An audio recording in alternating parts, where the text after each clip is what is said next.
Welcome back, everybody, to the South Carolina Gamecocks Dynasty. Today, we are looking to get our revenge on a team that last season upset us and basically knocked us out of contention for the SEC Championship game. This Kentucky Wildcats team beat us 37-34. It wasn't that close anyways. We were down by 2 scores, got a touchdown in the last few seconds and missed the onside kick, so there really wasn't an opportunity for us to win that one.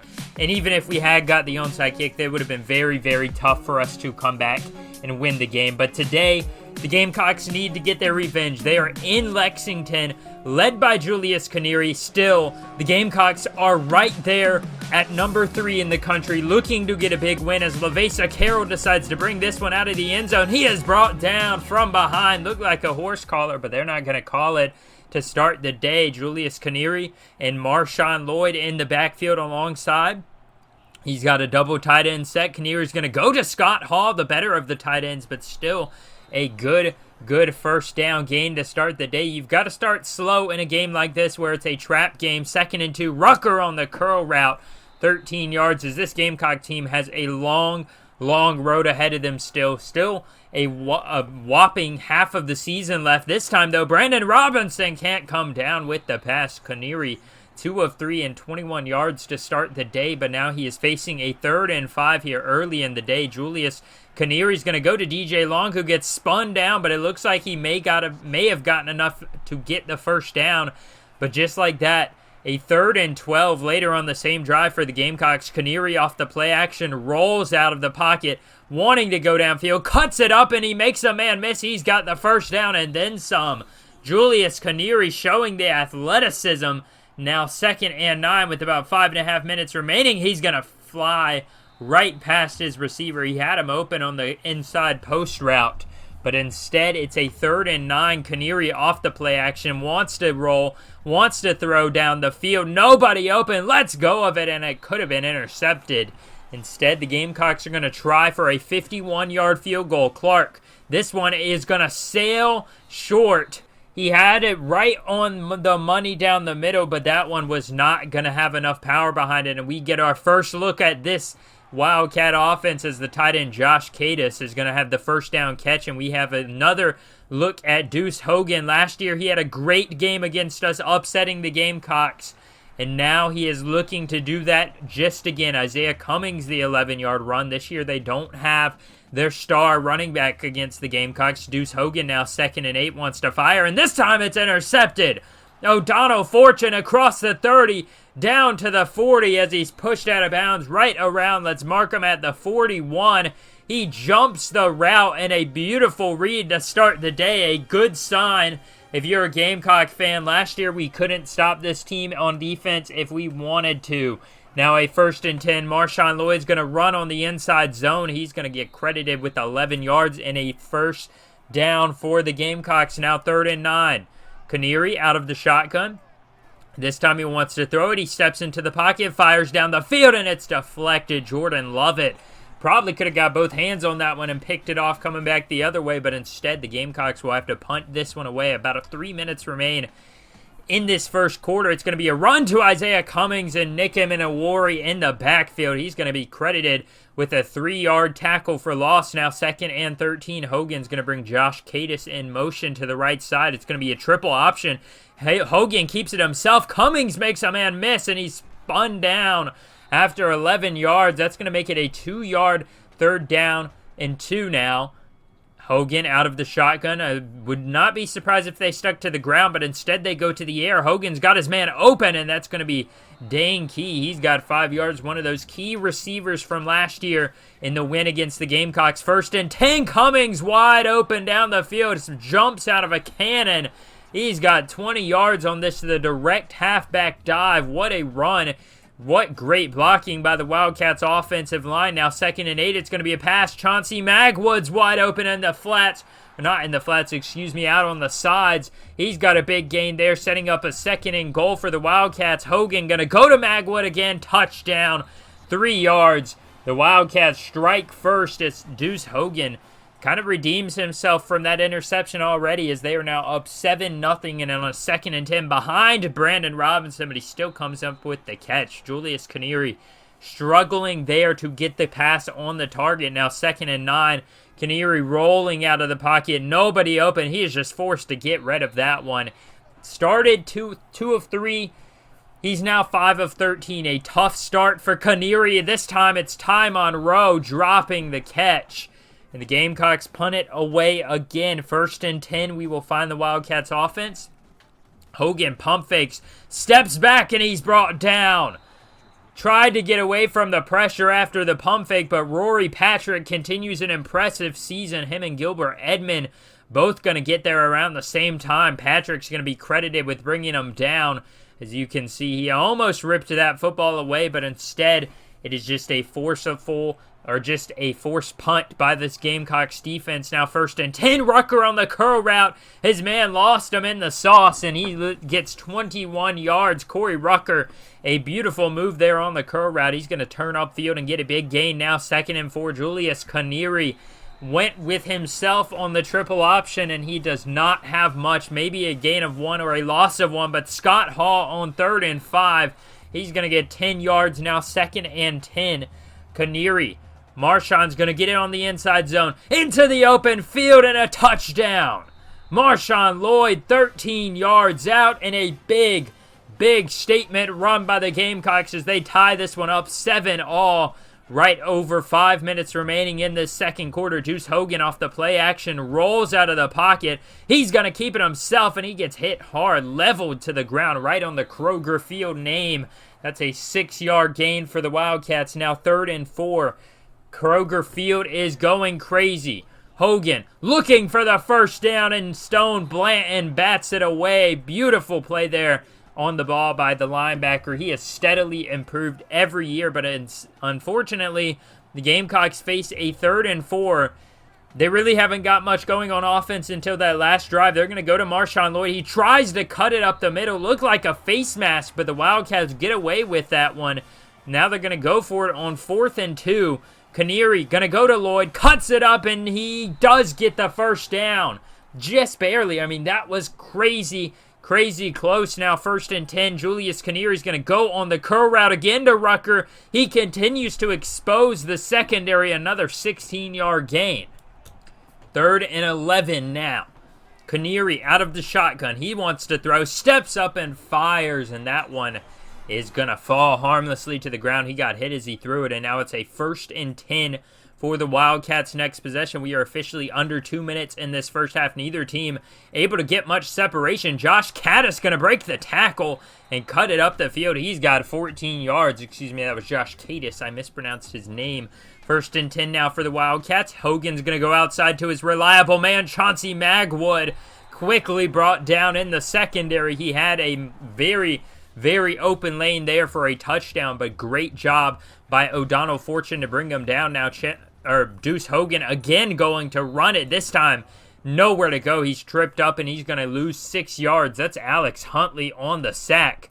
Now 3rd and 16. Hogan out of the shotgun. He wants to throw again, stepping around, firing in the flats, and Stone Blanton in coverage. He had a man open. Just a bad pass by the Wildcats, and they would have to settle for a field goal despite the good drive. Julius Canary on 1st and 10 is going to fire across the middle. Brandon Robinson breaks the tackle, running down the middle of the field across the 40. A 41-yard catch and run for the receiver. Very pass-heavy to start the day. Canary trying to get something on the board. Landon Sampson makes the catch in traffic. He's got 17. That one should have been intercepted if we're being honest. Now 1st and 10. Canary play action to Lloyd. Rolls out. Steps up to the end zone. Caught, and it's dropped. Oh my goodness. I was ready to go crazy right there. Brandon Robinson had a touchdown in his hands. He couldn't come down with it. Now Canary on 2nd and 10 fires. This one's to Scott Hall. He's going to hold on to it, and that is a first down for the Gamecocks. Unfortunately, they would have to settle for the field goal. A very short field goal, and the Wildcats come into the second half looking very promising. The number 3 team in the country is tied with you 10-10, and you are with you get the ball first in the second half. You have a great chance here to take the lead as Barry and Brown's got 11 yards, but they face a 3rd and 5 now. Hogan wants to throw. This one's going to sail on him. Looked like he was going after Dane Key again. That one's going to be an incomplete pass for the Wildcats. First and 10 now for the Gamecocks. Lavesa Carroll and Marshawn Lloyd in the backfield. Canary is going to take the snap. Steps out. He wants to throw it to Carroll, who's got a nice catch and run of 17 yards. Lavesa Carroll comes into the game and makes a big play. Now 2nd and 1 later on the same drive. It's going to be a play action to Lloyd. Canary wants to throw. Got a man open, but it's underthrown. Zion Childress is going to pick it off. Spins off of the offensive lineman. And the Wildcats force the first turnover of the game. Julius Canary has been relatively turnover-free for this Gamecocks team since he came into the game, or started for the team since he became the starting quarterback. But that is a big, big interception for the Wildcats. 3rd and 5 for them, though. They need to get a first down here. Hogan's going to fire on the corner route, and it's going to be a catch by Berrien Brown. Beautiful toe tap there along the sidelines. Now 2nd and 15. Hogan going to bring his man Josh Cadis in motion. Takes the snap. Cadis stays in the block behind Dingle, but he's got a catch and a little bit of yardage there. 6 yards on the catch and run. Jordan Dingle, what a name. What a catch. 3rd and 9 now. Deuce Hogan steps up, fires to Berrien Brown across the middle to the 10 and into the end zone. They're going to call him out. I'm not so sure about that one. 1st and goal from about the half-yard line, maybe like an inch away from the goal line. I don't think he was out. I think he probably scored there. But for whatever reason, neither team wanted to, or the Wildcats didn't want to challenge, and the referees didn't really care to take another look. So on 1st and 10, Hogan just going to finish the job. He could have got sacked, but instead he avoids the pressure. They're going to give him a 0-yard touchdown run in the stat books. Now 2nd and 9, the Gamecocks don't want to let this one get away from you. That's what they did last time they played the Wildcats. Instead, Scott Hall's just going to run over the entire Wildcats defense, and he stood up, though, at the 21-yard line. A 41-yard catch and run. I mean, he breaks 3 tackles here. 1, 2, and 3 at the end there. And the big tight end makes a great move up the field. He almost got through that last one there, and he would have had a touchdown if he did, but a great catch and run by the Gamecocks tight end. He has really found his role in this offense. Now Canary's going to fire in another interception. This one's by Fearby, and that is a big, big turnover again. Canary never saw him trailing Scott Hall. He was all over that one, and now it's a 2nd and 7 for the Wildcats. Hogan's going to run it. He slammed to the ground, but not after a 6-yard run. 3rd and inches now, and this is a big play here. This one's going to go to Isaiah Cummings. He cuts it out to the right side. He's got an 8-yard run and a first down as we near the final minute of this 3rd quarter. 17-10, the Wildcats with the ball. 1st and 10. Hogan's turned down. This one's a loss of 6. He ran right into Rory Patrick, and he lit him up. And now 2nd and 16, Deuce Hogan, he's going to bring his man in motion. This is going to go to Cummings again.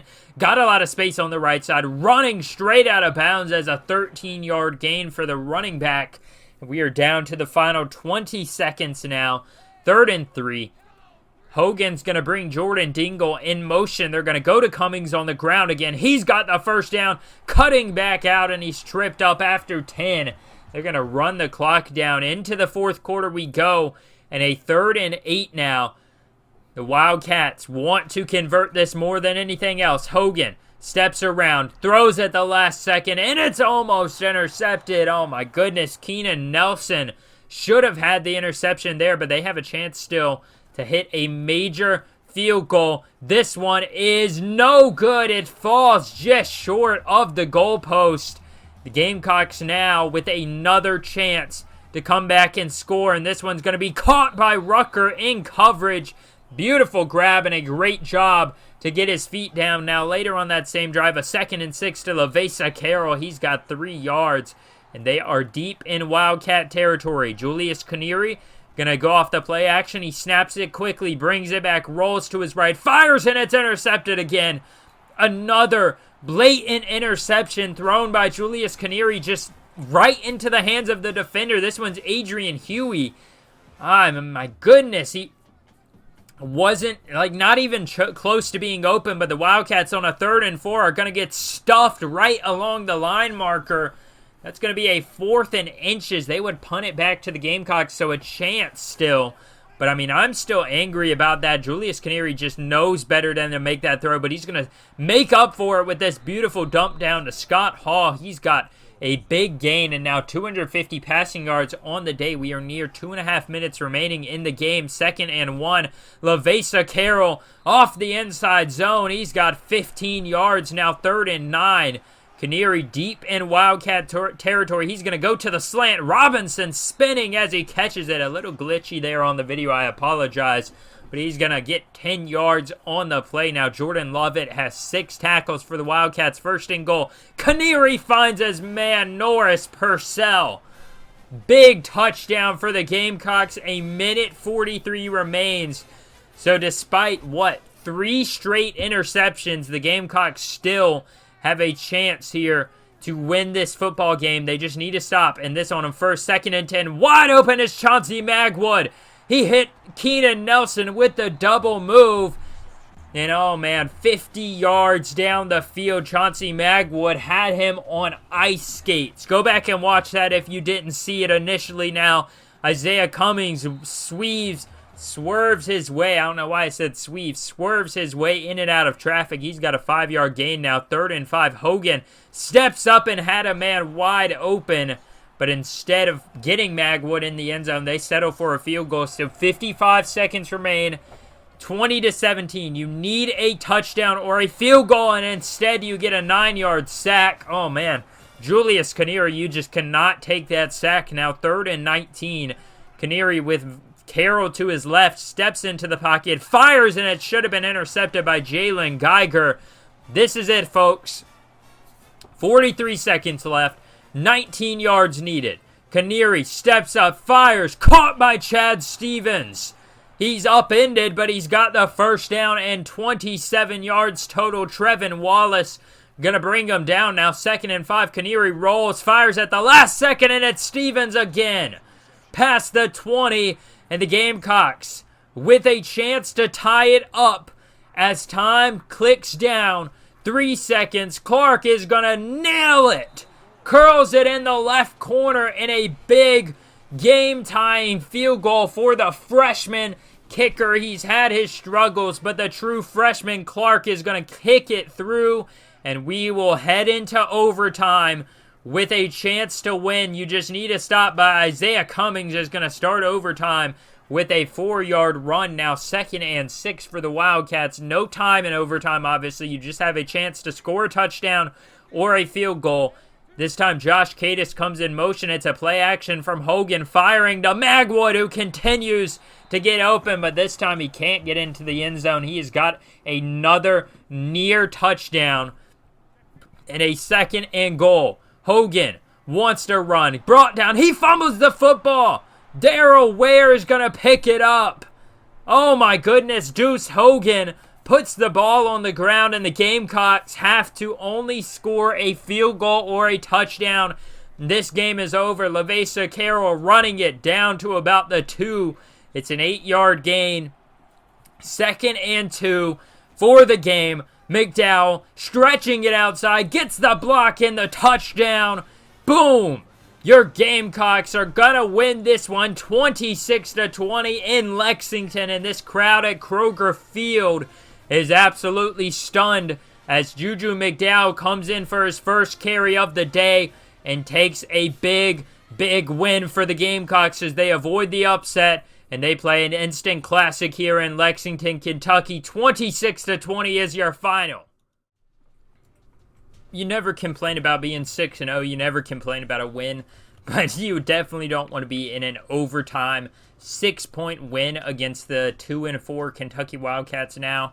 Last year they upset us. It just seems like they always have our number. Julius Canary has been very reliable this whole season, and I think it's mostly because of how high his attempts got this game. We haven't seen him really pass 30 attempts all year long, and this game he had a 48. Obviously most of that's because we were down those last couple of drives, but 1 touchdown, 3 interceptions. I still have faith in him. He has redeemed himself with that game-winning drive, and I do believe that there's still a chance, or he's still going to be the starting quarterback going forward. Marshawn couldn't really get it going too much.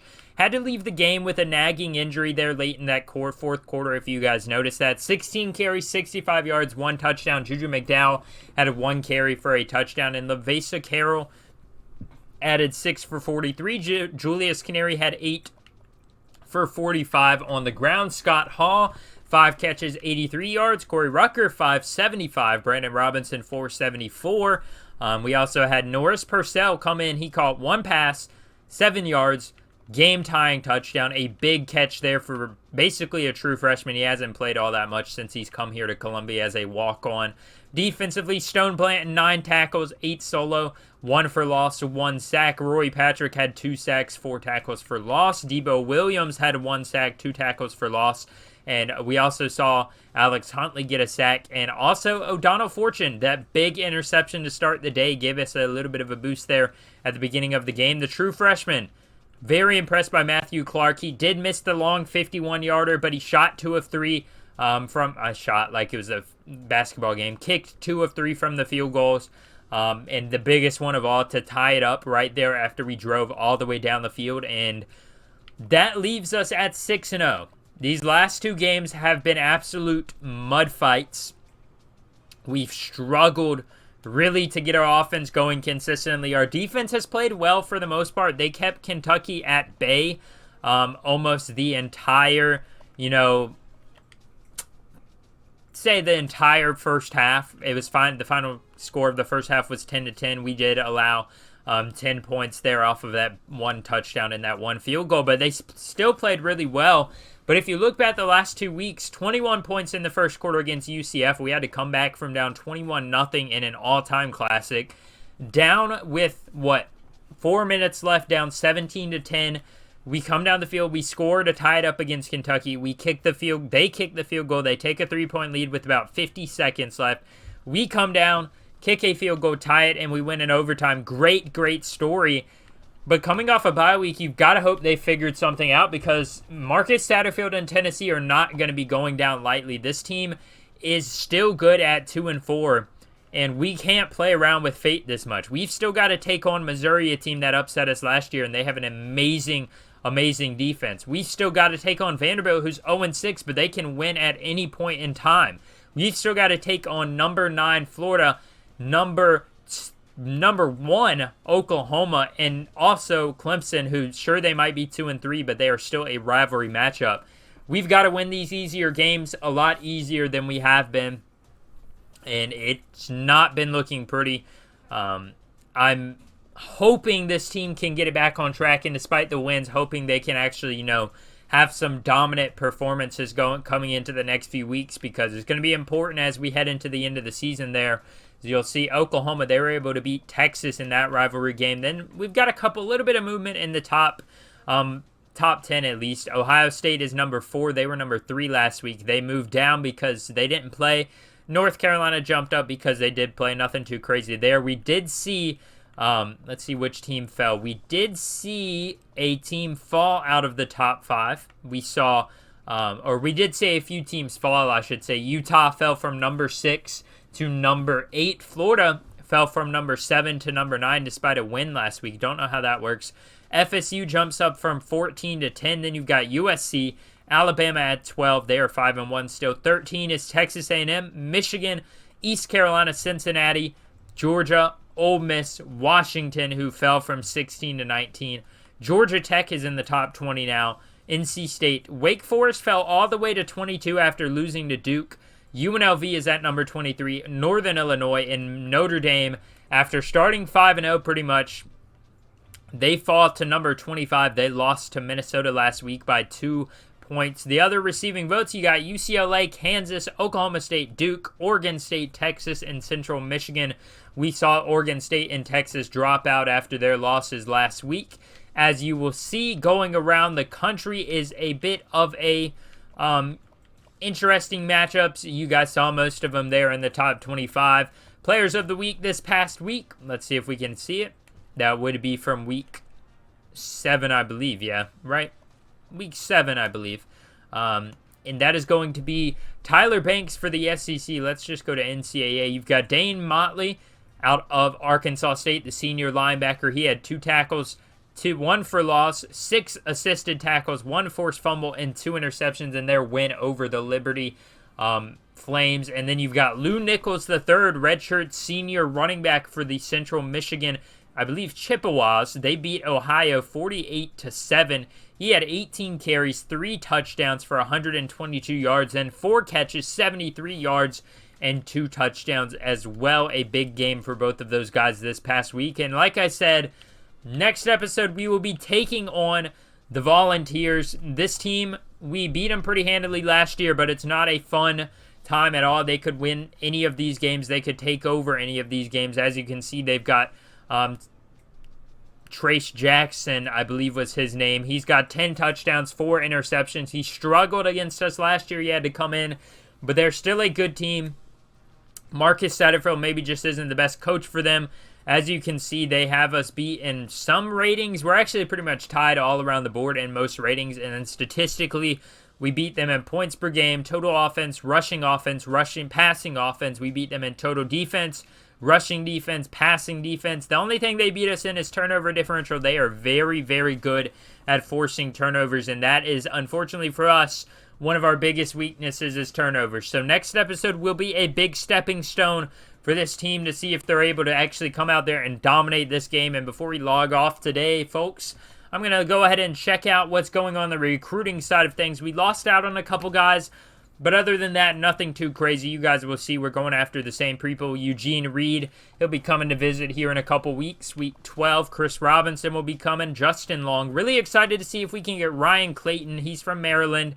We've got a visit before the Terrapins here in Week 12, so hopefully we're able to convince him to come over to South Carolina. Now, Glenn Young, 68 overall tight end out of Missouri. Very excited to see what he can do or offer to this team. TJ Wood out of Brunswick, Georgia. Kind of wishing he would give us a little bit more interest. We're down by 2,000. Probably going to take my points off of him at this point, yeah. It's probably for the best. Wish we would have stayed in there, but we've still got Eric Stone. We're down 1,700 on him, but we have the literal last visit on the board. So if we can offer and get him to stay on, having us or being actually interested in us, that would be a big, big get for us. As you can see, John White is a big 4-star center out of KC, South Carolina. We're going after Lawrence Vincent, a outside linebacker. He's a 4-star out of Illinois. And also a 4-star outside linebacker, Ike Martinez out of Lake City, South Carolina. Then we've got Blake Tate, a guy that I want to go after pretty heavily. Then we've got Derek Brown, who's an interesting cornerback option. Lawrence Smith is a 2-star receiver, but he's out of Gant, South Carolina. He's a speedster. Antoine King, Bernard Cantrell, and Mark Scott is a guy that I'm going to give a good amount of points to because I think he can offer some or bring some things to the board. But as I said, nobody's committed really yet. Nobody too interesting on our board right now. And hopefully we can get some commits here in the next couple of weeks because starting to get a little bit of worry. There's some teams out there that already have pretty good recruiting classes, I believe, if we look at the top classes. But a lot of teams, yeah, look at this. There's some teams down or up here if we go to the top that already have like 6, 7, 8, 9 total commits. Look at Texas. Look at Illinois with 8. Look at Florida Atlantic with 9. I mean, they've got some good classes, and we don't have any commits yet. So maybe I need to revamp it. Maybe I need to just do a little bit better recruiting-wise, but we'll have to pick up with that next episode. As always, thank you all for watching this one. I'll see you next episode as we take on the Tennessee Volunteers. Have a great week, folks. See you next time.